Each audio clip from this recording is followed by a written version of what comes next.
साथियों, जिथे लुधियाने नूं हिंदुस्तान का मैनचेस्टर कहा जाता है, मैं समझदा यदी परिभाषा बदलती देश के प्रधानमंत्री मोदी जी ने। आज जिहड़ी विश्वकर्मा स्कीम चलाई है, महाराज विश्वकर्मा जी की सोच के उत्ते इत्थे काम करने वाले ते इत्थे साडे जस्सा सिंह रामगढ़िया जी दे सोच ते पहरा देने वाले अनुयायियों ने जिस तरह पंजाब दे उद्योग नूं, पंजाब दा एक नंबर दा शहर लुधियाने नूं बनाया है, उहदी पहचान अज विश्वकर्मा नगरी के तौर पर मैं समझदा बनाई है। आ तुहानूं सारिआं नूं सलाम है। साडे जिहड़े इत्थे व्यापारी साथी ने, साडे जिहड़े यूपी बिहार तो दूजे दूर दराड़े सूबियां तो इत्थे साडे भरा काम करन आए, अपने खून पसीने दे नाल साडे पंजाब दी तरक्की दे विच योगदान पा रहे हैं। इत्थे काम करन वाले सारे कामे मेरे किसान भरा ते आए सारे साथियों, अज मेरे तो पहला बिट्टू जी बहुत सारिया गल्लां करके गए हैं। उन्होंने अपने विजन का थोड़े सामने किस तरह लुधियाने की तरक्की का एक रोड मैप थोड़े सामने रखा है। देश के हालात के उत्ते मानयोग अमित शाह जी थोड़े नाल अपने विचार साझे करनगे, पर दो चार गल्लां मैं अमित शाह जी के इत्थे होने का फायदा उठा के इन्हां दे निगाह च रख के करना चाहना। अमित शाह जी, साडे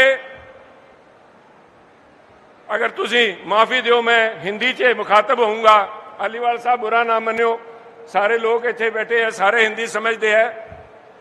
अमित शाह जी, हमारे इस विश्वकर्मा नगरी को लोगों ने फिशिंग पॉन्ड बना रखा है साहब।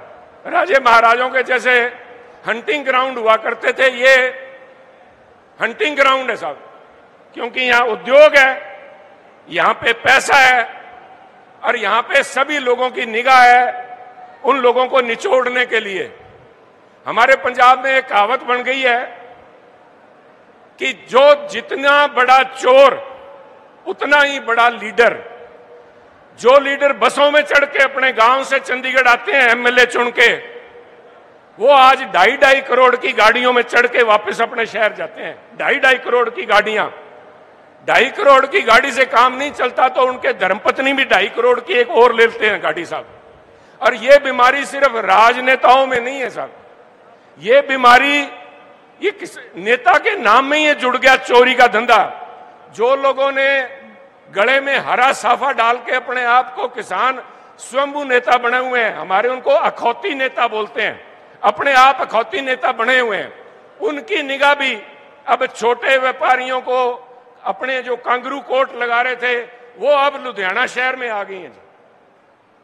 6 करोड़ रुपया, 6.5 करोड़ रुपया साहब, यहां एक व्यापारी के घर के सामने धरना लगा के भगवंत मान जी की सरकार और उनके एडमिनिस्ट्रेशन की मिली भगत से एक शरीफ व्यापारी से 6.5 करोड़ रुपया वसूलने का काम इन्होंने किया। ये वसूली गैंग हो गए साहब, ये सफेद कपड़ों में काले लोग हैं साहब, काले शक्ल से नहीं। मैं कांग्रेस के हमारे वो सैम पिट्रोदा जी वाले काले की बात नहीं कर रहे, मन से काले लोग हैं साहब, इनके अंदर नफरत और जहर भरा हुआ लोग हैं साहब। कांग्रेस के दो बड़े नेता यहां पे आए बैठे हैं, कहते हैं असी दोनों रल के बिट्टू नूं हरावांगे। बिट्टू जी थोनू हरान नहीं आए, वो आपको हराने नहीं आए, आपस में कंपटीशन है भी एक जाके रात को किसी इंडस्ट्रियलिस्ट को निचोड़ के पैसे नहीं ले आए, मैं रह जाऊं। पैसे निचोड़ने का काम बना रखा है साहब। इस चोरी के ऊपर साहब मैं कहना चाहूंगा, बिट्टू जी एक मिनट साहब, हमारे बीमारियां बहुत है, लॉ एंड ऑर्डर है ही नहीं पंजाब में, आपको पता है, ड्रग्स की बड़ी समस्या है, पर उससे भी बड़ी समस्या करप्शन की समस्या है साहब।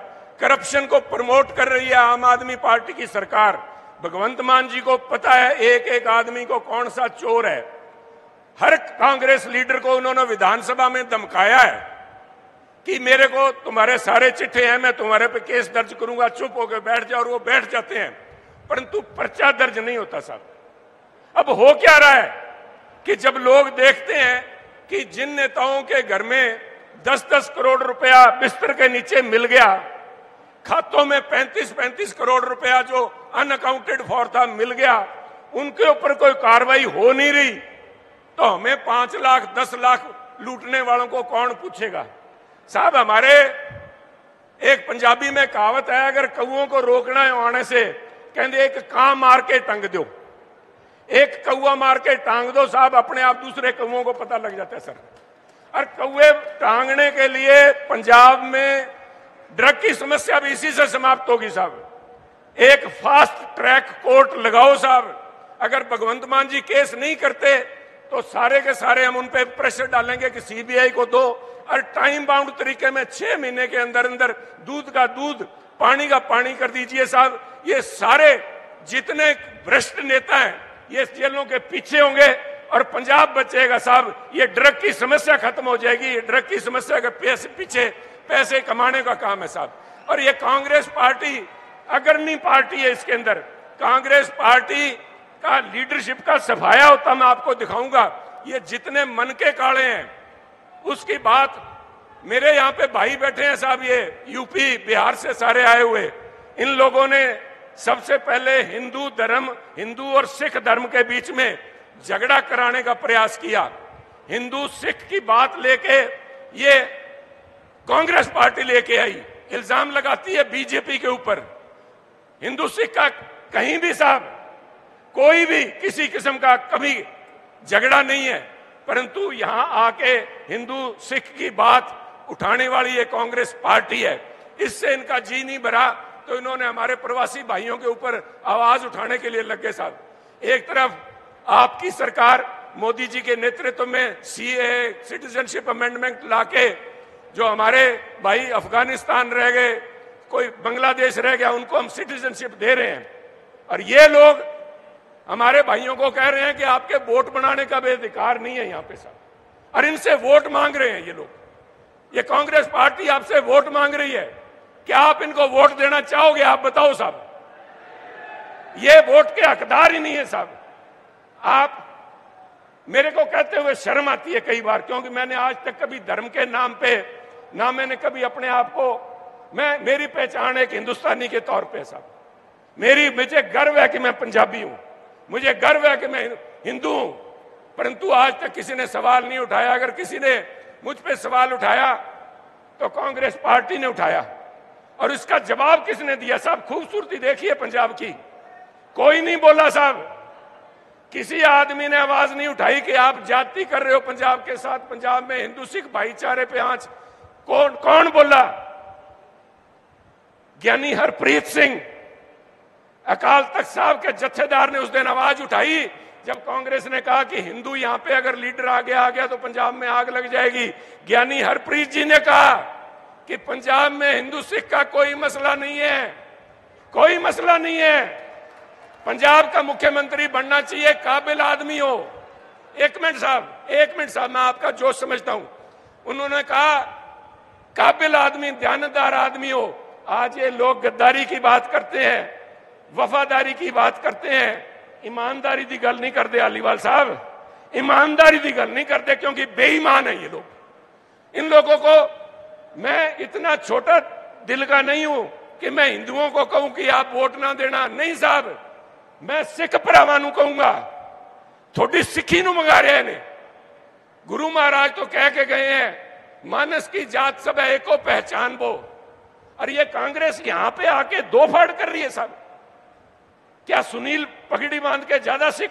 साहब पगड़ी टोपी नहीं है साहब, जिसको जब जी में आया पहन लिया और उतार लिया साहब, ये टोपी नहीं है।